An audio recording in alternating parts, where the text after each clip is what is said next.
Halo semua, perkenalkan nama saya Christina Alicia dari 10 AKL 3.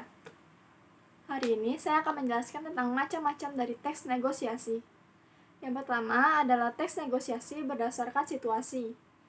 Teks negosiasi berdasarkan situasi ini dibedakan menjadi dua, yaitu formal dan non-formal. Negosiasi formal ini ditandai dengan sah di mata hukum.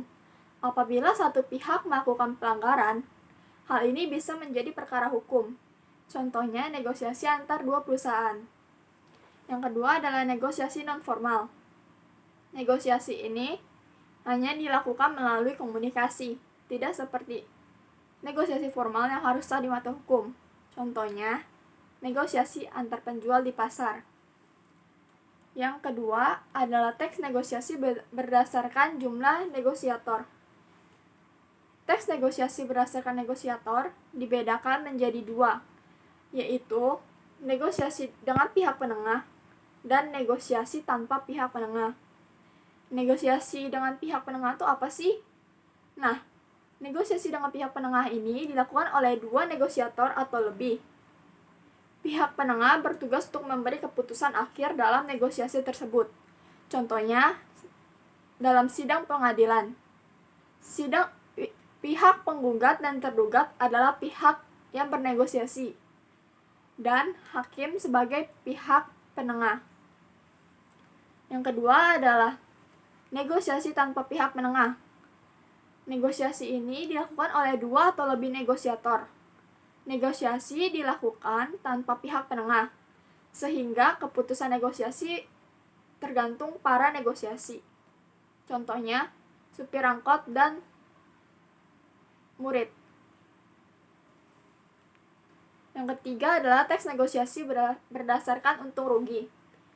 Nah, teks negosiasi berdasarkan untung rugi ini dibedakan menjadi 4, yaitu win-win, win-loss, loss-win, dan loss-loss. Yang pertama adalah win-win atau negosiasi kolaborasi. Negosiasi kolaborasi ini menguntungkan kedua belah pihak dan akan berusaha mencari kesepakatan. Contohnya, Didi dan Doni menonton 2 film secara berurutan.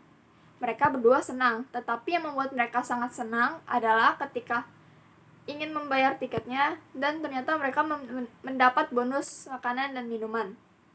Nah, yang kedua adalah win-loss atau negosiasi dominasi. Negosiator memperoleh keuntungan yang besar dari kesepakatan yang dicapai, sedangkan pihak lawan mendapatkan keuntungan yang lebih sedikit.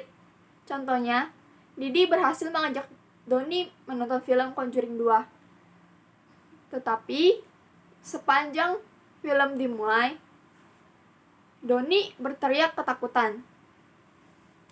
Yang ketiga adalah loss-win atau negosiasi akomodasi. Negosiator mendapat keuntungan yang sangat sedikit atau rugi, sedangkan pihak lawan mendapat keuntungan yang besar atau bahkan mendapat untung 100%. Contohnya, Doni mengalah dan mengikuti Didi untuk menonton film Conjuring 2. Yang keempat adalah loss-loss atau negosiasi menghindari konflik. Nah, di negosiasi ini cenderung menghindari konflik dan mereka lebih memilih bersepakat untuk menyelesaikan masalah atau mencapai solusi. Contohnya, Didi dan Doni berselisih terhadap pemilihan tempat bermain, dan hasilnya kedua belah pihak tidak jadi bermain bersama. Nah, itu dia macam-macam dari teks negosiasi. Semoga bermanfaat. Terima kasih.